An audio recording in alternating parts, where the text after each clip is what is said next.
Magandang tanghali po sa ating lahat mga kabayan. Balikan po natin at kumustahin po natin. Puntahan po natin ngayon si nanay at saka si tatay kung saan ay nandoon si Aramina po mga kabayan. Pero bago ang lahat po mga kabayan, daanan po muna natin si Aramina sa bahay nila. Kung nandyan ba or natuloy sila doon sa pagpunta sa bahay ng kanyang mismong magulang mga kabayan. Kaya ngayon, nandito tayo ngayon sa bahay ni Aramina, kung saan ito yung kanilang bahay kubo. May mga ibig sabihin may tao siguro, may mga tawag nito, tuta. Aramina! Aramina! Kuya! Baka walang tao. Aramina! Baka natulog. Aramina! Ay, walang tao nga po mga kabayan. So ibig sabihin natuloy yung mag-asawa, natuloy si Aramina po mga kabayan doon sa bahay ng kanyang magulang. Kasi yun yung iniiyak niya at lagi niyang binibigkas na uuwi siya sa kanyang mama. Kasi nung tumawag pala yung kanyang magulang mga kabay, nakausap niya, sinabihan pala siya sa kanyang magulang na ikaw yung pupunta, ikaw yung anak, ikaw yung pupunta doon sa bahay. Hindi yung ako yung magulang na dadalaw sa iyo dyan. Kaya yun siguro naisip ni Aramina na pumunta talaga sa bahay at uuwi talaga siya doon ng mga kabayan. Kaya ngayon wala dito. So mamaya po mga kabayan, puntahan natin si Tatay Biklat, yung kanyang biyanan, Kasi ang usapan namin is ihahatid nila si Aramina. Kaya nagbigay tayo ng 1,000 po mga kabayan para maihatid nila si Aramina. So ngayon, pagkatapos dito, dahil wala naman talagang tao dito, confirm na si Aramina ay binitbit at inuwi na po nila doon sa mismong mga magulang niya, So ayun, ang hirap po sa sitwasyon ni Aramina, ako'y naawa, hindi lang ako mga kabayan, tayong lahat, tayong manunood ay naawa doon sa sitwasyon ni Aramina po mga kabayan. 'Di ba? Ito po yung tirahan nila dito. Wala silang kapitbahay. Iikot ko po yung kamera mga kabayan, ha. Ayan po, nandito sila sa itaas ng tuktok. Nandito sila sa tuktok mga kabayan ng bundok. Wala silang kapitbahay dito. Bukod tanging sila lang po ang nakatira dito mga kabayan. Kung mayroon man, medyo malayo na yung kanilang magulang. Nandoon pa sa unahan, mamaya puntahan natin. Pero dito banda, sila lang po talaga as in, wala. Siyempre, yung asawa niya mga kabayan ay puro trabaho. Sabi nga ng tatay, maaga pa lang aalis na, uuwi ng gabi, pagod na pagod. Tapos si Aramina at ang kanyang anak ay matitira at maiiwan dito sa kanilang bahay. Kaya nung mga time na nagka-problema si Aramina po mga kabayan, madalas na siya wala dito sa bahay niya. Madalas nandoon sa bahay ng kanyang manugang. Nandoon madalas sa bahay ng kanyang biyanan po mga kabayan. Kaya minsan hindi na daw nakakapaglinis sa bahay, hindi na nakakapagwalis, si nanay na ang nagwawalis, yung kanyang biyanan na ang nagwawalis dito, pati yung damit ni Aramina hindi na makapaglaba. Yung sinusuot ni Aramina ay damit ng kanyang biyanan po mga kabayan. Nakakalungkot kasi nga sa murang edad po, at lalo na sa mga kababaihan mga kabayan nanganganak, hindi po natin alam, baka doon nakuha kung bakit biglang nagbago yung attitude ni Aramina po mga kabayan, doon sa bagong panganak. Like what I said po mga kabayan, napakahirap po pag bagong panganak, mabinat, malipasan ng kain. At siyempre, sabi ko nga, dito sa kabundukan ang hirap ng buhay dito mga kabayan, May mga iba dito na bagong panganak, nagtatrabaho na, bagong panganak ay hirap sa pagkain, nalilipasan ng gutom, etc. etc. So doon nag-cause yung problema kung bakit nagkaganyan si Aramina ngayon mga kabayan, na nakita naman natin na talagang iba, may attitude siya mga kabayan, na parang yung mata niya napakaliko, tapos parang meron siyang iniisip na hindi mo mawari mga kabayan yung kanyang mannerism, no? Ang daming nag-comment doon na may ano nga si Aramina, ano bang tawag doon? Hindi ko mabigkas. No, basta meron doon sa comment mga kabayan. Maari, yun nga po yun ang dahilan po mga kabayan. Kaya kailangan ni Aramina na ma-check up sana. No? Kaya kami nandito muli at binalikan namin si Aramina mga kabayan para kumustahin at alamin ko po, no, yung paano o kung kailan talaga isaktong nangyari, no, at ilang buwan na or taon na ba yung ganyan na attitude ni Aramina. Pero sa palagay ko mga kabay, mga few months pa lang, kasi nung natagpuan ko siya ay baby pa yung anak niya. Bagong panganak siya noon at the time na na-meet ko siya, natulungan namin, pero maayos pa yung kanyang katawan, no, maayos pa. Yan, kausapin ko sana si Aramina, no, kung willing siya, pa-check up natin para maagapan, kasi bata pa po mga kabayan, para maagapan, pa-check up natin, no, mabigyan ng gamot at gagaling, kasi napakabata at bago pa yung naramdaman niya na ganyan mga kabayan. Kailang wala dito at hindi natin alam kung kailan ang balik, so balitaan na lang po natin, no, mamalita na lang po tayo kung kailan ang balik dito ni Aramina, kasi ang gusto ni Aramina talaga mga kabayan, doon na siya titira sa kanyang nanay. Ayan na daw yun. Ayan, naiwan. No, nakita naman natin yung kanilang loob ng bahay mga kabayan, no, pakita natin. Kahit pa paano malinis, kasi narinig ko kanina parang niwalisan to kanina, no, nagwalis si nanay dito dahil hindi na nga magawa-gawa ni Aramina. Napakaganda ng nila mga kabayan, napakaganda ng nila, kubo, napaka fresh, no, napaka-presko mga kabayan, napakaganda ng kanilang kubo. Ayan. So tama nga si nanay po mga kabayan na hindi na nakapaglaba si Aramina sa mga damit. Tama nga po, kasi ayan, no, nakasabit na lang dyan yung mga damit, tapos nakasako yung mga damit. Kasi nga, syempre, hindi siya makaisip ng maayos. Wala sa katinuan, kumbaga. Nakafocus siya sa mga iniisip niyang problema, hindi niya magampanan yung kanyang gawain dito sa loob ng bahay. Palagi na lang naglalakad doon papunta sa kanyang biyanan, hindi na nakapirmi dito sa bahay niya. Kung nandito man, nag-iingay, umiiyak, pati asawa hindi makakatulog sa ingay ni Aramina dahil nga doon sa sitwasyon niya, no. So ayan, pati mga kaldero nakasalampak na lang dyan. Tapos ito yung loob nila mga kabayan. Oh. Ayan, okay naman yung loob, no? Okay naman, hindi naman masyadong makalat. Yun nga lang ay ganun din pag nandito mga kabayan, hindi rin sa makakatulog, hindi rin makapirmi dito, hindi maasikaso yung mga damit nila, malabhan, kasi nga doon nga po sa sitwasyon ni Aramina, at hindi rin magampanan ng kanyang mister kasi nga puro trabaho. Ito yung loob, pag naayos ng mga kabayan lalong gaganda, 'di ba? Kasi nga ang ganda nga mga kabayan eh. Oh, ayan oh.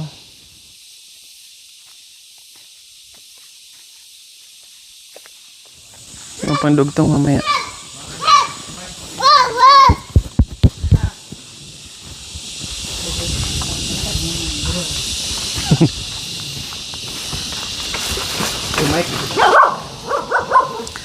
Hi, Nay! Good morning! Wow! Marunong po pala kayo gumawa ng ganyan? Wow! Ang galing naman ni Nanay, oh. Maliit na, tawag nito? Lubon. Lubon. Oh. Bangkat. Taglagyan, baso. Opo, lagyan ng mga kapay, baso, ano pa ba? At iba pang gamit Lapis inyong. pwedeng ilagay dyan. Wow, ang galing pala ni Nanay. Ngayon ko lang alam. Bumili nga ako niya, Nay. Nagpagawa ako doon sa... Ano? Kailan niyo po inupisahan yan? Kanina. Kaninang umaga lang? Wow, matatapos yan hanggang maghapon. Hindi naman May guide po maghapon. pala kailangan, Nay. Hindi abutin ng hapon po yan? Hindi. Ah, Maya-maya lang natatapos ko na to. wow. Ang galing naman. Gusto kong matuto niya mga kabayan. Kailang mukhang mahirap eh. Mahirap. Ay, ng anak ko, gusto nang matulad sa akin gumawa ng lubon. Pero hindi na alam. Nila kaya. Lalo na dyan sa may bandang Puitnay, ayan o. Medyo maano po yan, mahirap yung pagpurma. Pero talagang ginanyan ko yun. Baka yung lupa malalaglag dyan. Opo. Mahirap po yan.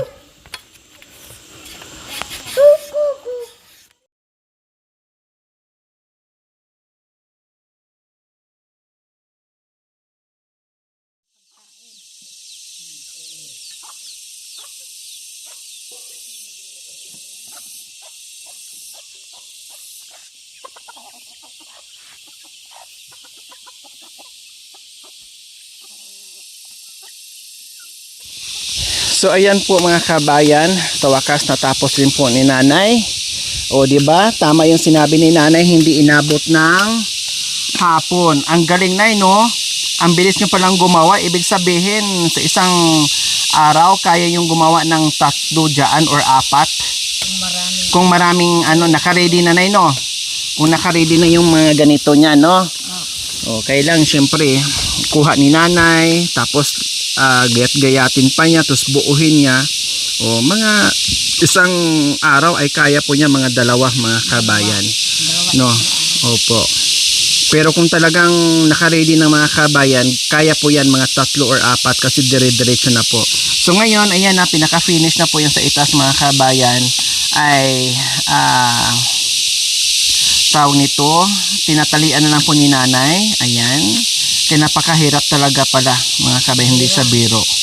No, lock doon, lock dito. Oh, may palaway-laway pa si nanay oh. Para mahigpit. Oh, 'di ba? Ayun. So, yan na yung pinaka-lock niya mga kabayan. Kung hindi ka marunong gumawa, hindi mo naman. So, Nanay Lita, galing na po kami doon sa bahay ni Aramina. Wala talaga doon si Aramina. Talagang nahatid na po ni tatay nung nakaraan. Akong naghatid sa kanila. Ay, kayo po mismo? Naghatid kay Erika sa Sambales yun. Akong naghatid doon. Tapos, Pag uwi ko, sinabi ko sa kanila, Bungso, magtaga ka muna dito kahit wala kang trabaho. trabaho dito. Pagtaga mo yung asawa mo. Kahit anong sinasabi ng asawa mo, huwag mo naman paniwalaan. So talagang nag-decide na po si Aramina, Nanay Let, na magpahatid po sa inyo. Masaya masaya siya Aramina pagdating doon sa nanay niya. Masaya siya. Tumawa, kumbaga. Sabi na sa kapatid na pagka naalis yung murit ko, hay, tuloy-tuloy na ang landingan tayong 2 magkapatid. Kasi gusto ko nakabuo tayo, nakabuo yung pamilya tayo. So, nung pag-alis po namin, hindi na po umiyak si Aramina. Umiiyak. Umiiyak pa din. Hanggang doon.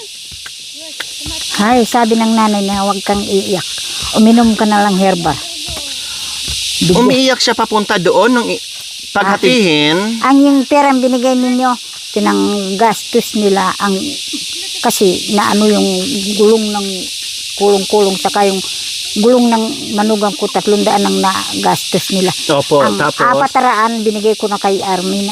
mga kabayan, magulang lang talaga Magulang ang nakagamot sa ano niya, sa murit Sakit niya na. kumbaga. So na-miss lang talaga niya yung kanyang magulang. Kasi umpisang nanganak siya, hindi pumunta dito yung magulang niya. Hindi siya dinalaw. Hindi. Ako lang ang nag-alaga. Bakit daw po? Ewan ko. Ay, tumabog sila sa Kalabaw. Binigay namin na hindi binigay sa kanya ng kamag-anak niya. Kaya sabi ng magulang na, bahala yung nakiinabang sa kanya. Ayaw ko sa kanya. Hindi ko anak yan. Sa pagpunta ko doon sinabi ko, kahit ganyan man hipag, pag isa mo dahil parehas katang sa kanya, anak tang pariso. Opo, tama po. Kaya- Lalo na siya kasi siya talaga ang anak Ina. talaga niya, kumbaga. Pangalawang magulang na po kay ni Aramina. So, nung umuwi kayo, Nay, hindi na po siya nag-iiyak. Hindi na. Maayos na po siya. Maayos. O paano yung anak niyo po? Yung mister niya, nandoon din. Nandun siya. Anong hanap buhay po nila doon? Wala. Eh, paano po yun? Namamalimos yung biyanan na. Oh, di ba sabi nag-asawa po yung kanyang Kaya nanay? kahit nag-asawa, hindi naman marunong mag-ano yung asawa niya. So nangihingi, namamalimos yung nanay. Namamalimos lang. Baka meron silang makain. Ang hirap po pala, mga kabayan, ano. Kaya nga kami dito bumalik, Nay. Kasi ako'y nag-aalala din at naawa sa sitwasyon ni Aramina. Napakabata pa niya. Akala ko o akala namin, pati yung manonood natin ay baka mamaya nalipasan siya ng gutom, nabinat, nalipas ang nanganak. Ewan ko sa kanya.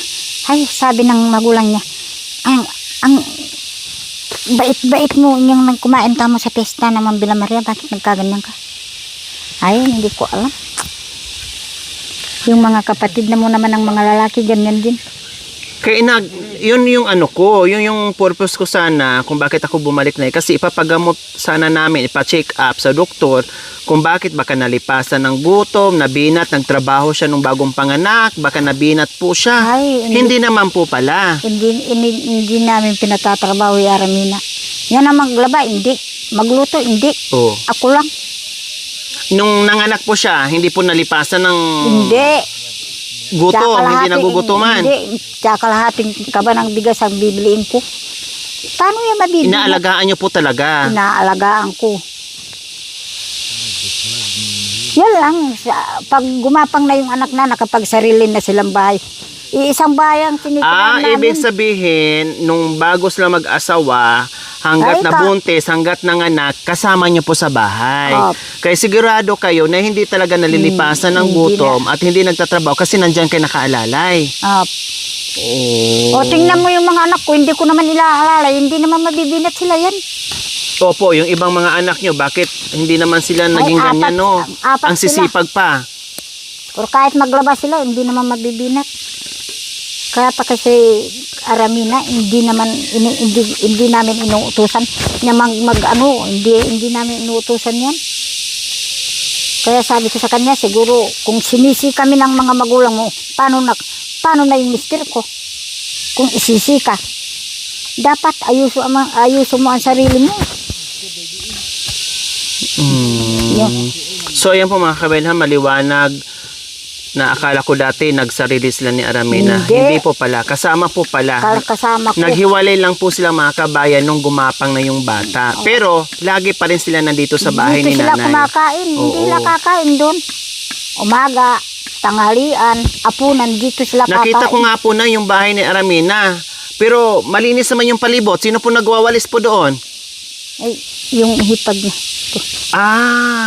Akala ko nga kayo nagwalis. Yung hipag po pala, anak nyo po ang nagwawalis doon. Malinis naman. Kailang may nakita ko doong mga tama nga yung sinabi nyo na hindi nakapaglaba kasi may mga damit doon na nakasako. Ang dami na. Sabi ko sa kaninang umaga sa isang anak ko, siguro kung maawa kayo sa hipag yung damputin yung ipipiyan.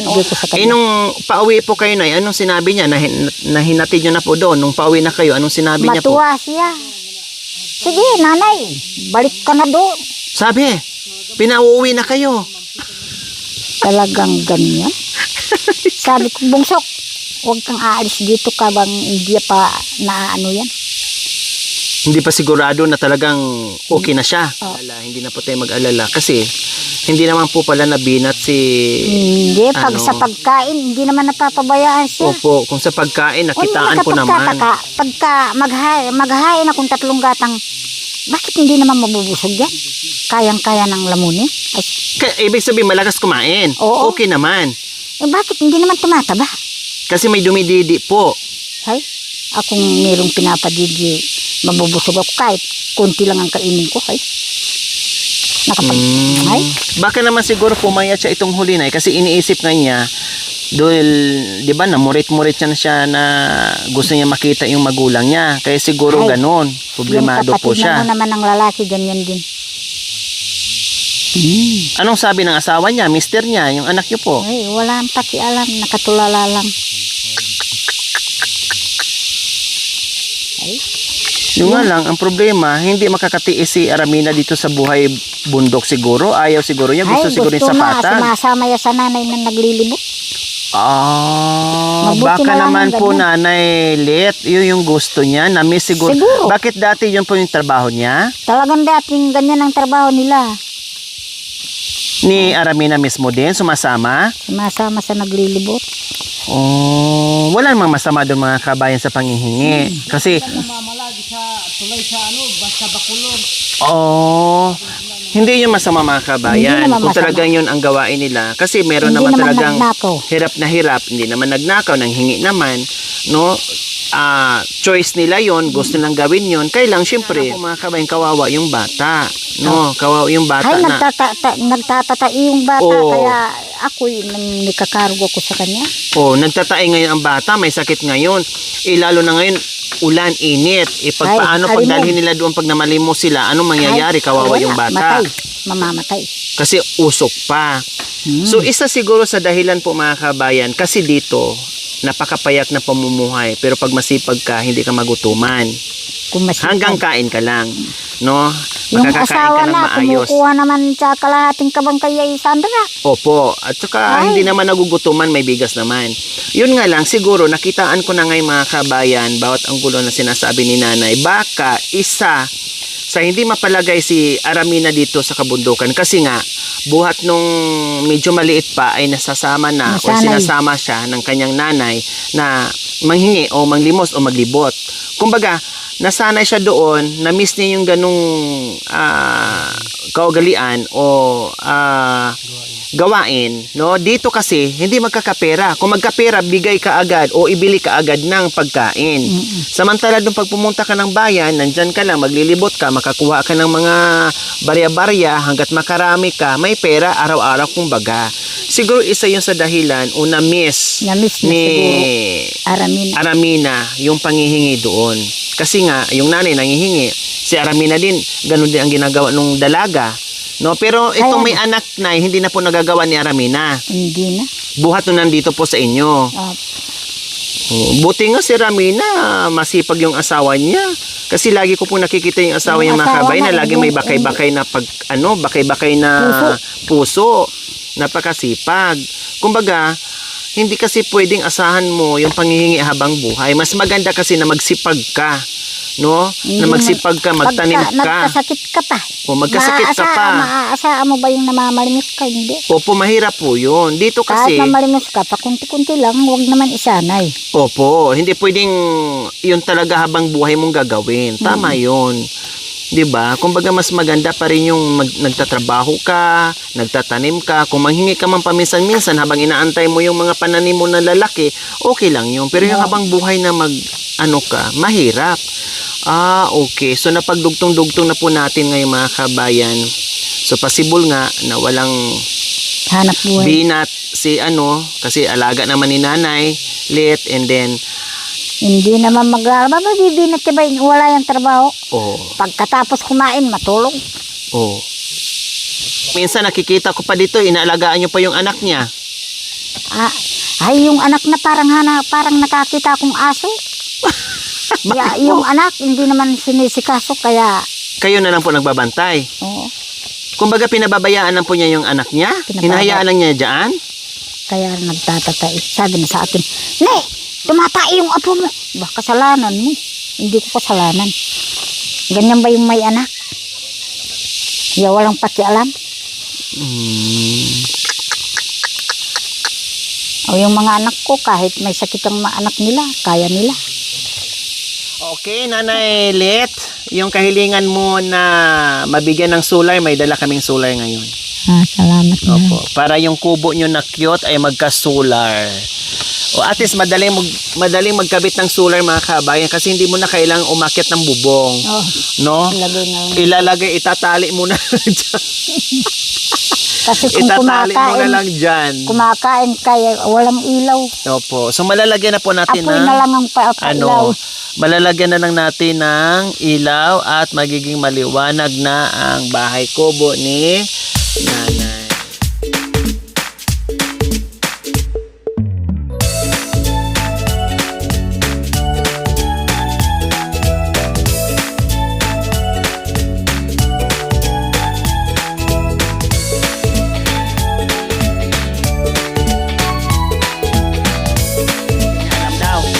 alam. Okay, so ayan po mga kabayan, charging. So okay siya. Ilang watts yan? Oh, malaki po yan, Nay. Maliwanag po yan. Ay, nagila na eh. So ayan, gumana po siya. Diyan daw sa anong pwesto mamayang gabi bago niya i-fix para alam niya kung saan yung liwanag. Dahil mahirapan daw sila kumain sa gabi. Diyos ko, pero pag ibang pagkain sa gabi tayo, hindi naman kinahirapan. Sa ibang pagkain sa gabi, hindi naman kinahirapan kahit walang ilaw. Wala, Nakakakain naman kayo. kapin. Nag-apoy.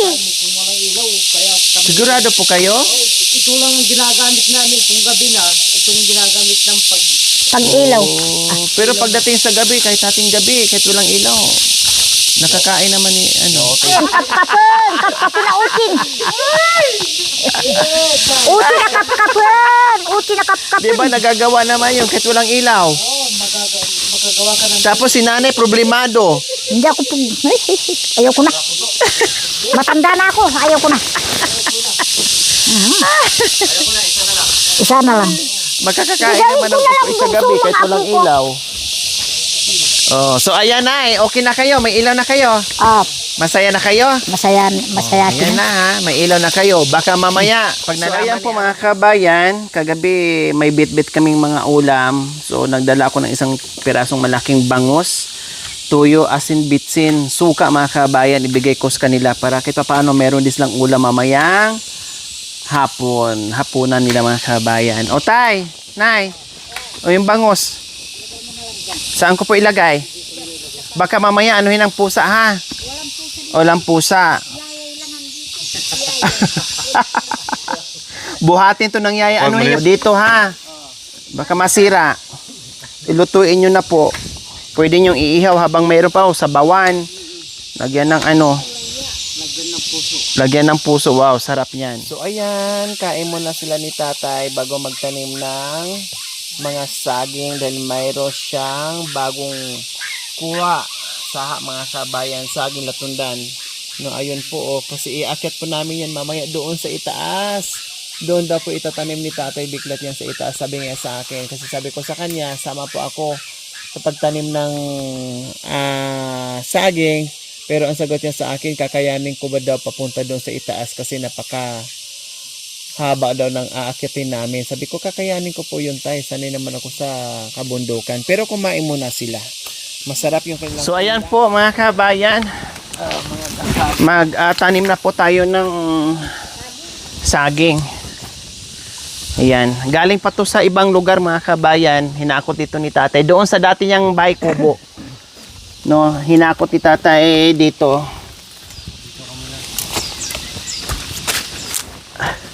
Para itanim, padamihin, saging latundan,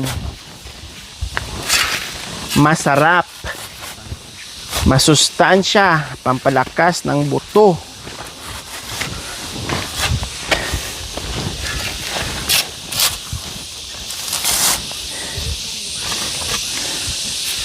Ang tataba ng mga ube mo tayo, pati mga gabi. Ang tataba. Ito mga saging to tay, ano po ito? Wala po to? Butulan po yan? Butulan yan.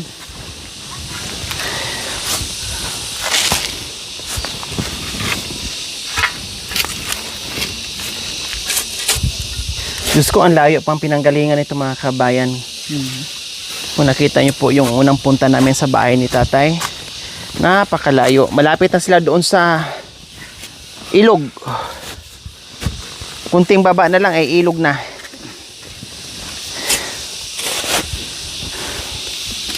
Ganda rin saging, hindi masilang tayo na. Ang ganda ng lupa, ang lambot.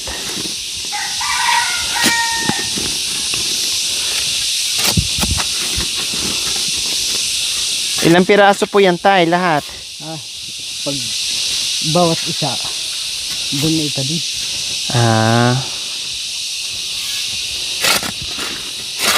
Isang hakutan nyo lang po yan? Isang bitbitan nyo kanina? Oh, Bigat din yan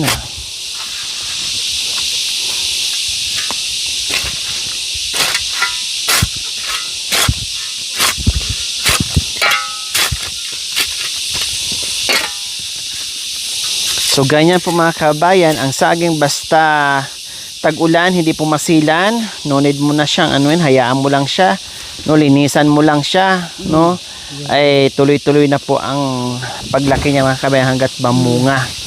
No, ito mula dito mga kabayan hanggang doon sa tuktok. Doon po ang mga pananim ni tatay mga kabayan. Ayun, no, nakita niyo po doon sa pinakaitaas hanggang doon. Ang lawak-lawak nito mga kabayan, sila lang tulong-tulong sila maglinis, no, magtanim, lahat na. Ano nga po yung tanim na yan tayo? Ito tayo parang ubi. Ubi lang. Ito. Opo. Sa puno. Yung parang ano lang ito po ko yung bulay, ano ba yan? Patani yun. Patani, ayun. Patani po pala yung mga kabayan. Ayan, oh, ang ganda ng patani mga kabayan. Tapos may mga ubi na rin syempre.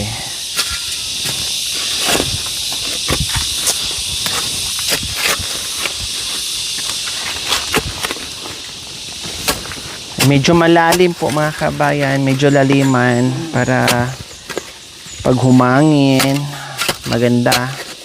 No, medyo malalim yung pundasyon para hindi siya basta-basta matumba. Kasi slanting yung lupa, syempre pag ulan mga kabayan. Lambot ng lupa. So ayan, pangatlong puno ni tatay tanim.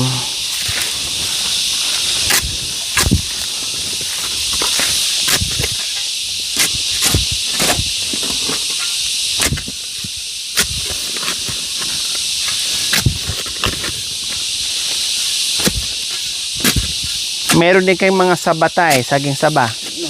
Pero andiyan ko na nagtatanim ng taba. Marami na. Sabi nila sa akin, dapat yung latundan ng itatanim mo, mas maalaga yun. Opo. Saka mas mahal.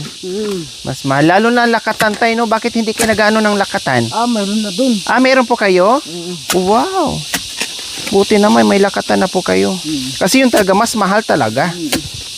Hindi po ba masilan yung lakatan? Parang ganito din po? Yun pa, parang ano yan ay parang nang linagyan ko ng abono dun sa ilalim. Sobrang taba. Kundi lalong tumaba. Wow. Doon po mismo sa ano? Doon sa pinupunta mo sa may kubo. Maganda din kasi doon tayo. Maganda magtanim po doon. Walang kailan din doon. Walang katao-tao. Ngayon, wala pong tao ngayon doon. Wala. Yung ano lang na nandyan sa kubo, manok lang. Yung manok na lang po. Binibisita nyo pa rin po doon.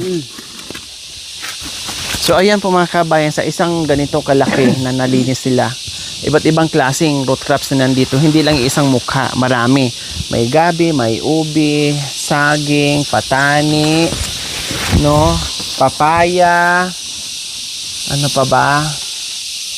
At iba pa, marami pang iba mga kabayan. No, hindi lang isang mukha. Assorted na siya kumbaga. Nandito na lahat. May mais pa nga doon sa itaas pala mga kabayan, no. May mais pa, oh. Kasi hanggang tuktok 'yan. Meron pa sila.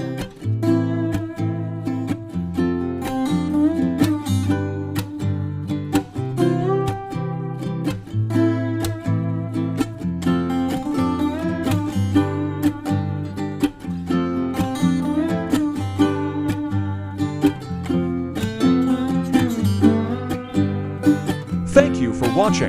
Don't forget to like, share, and subscribe.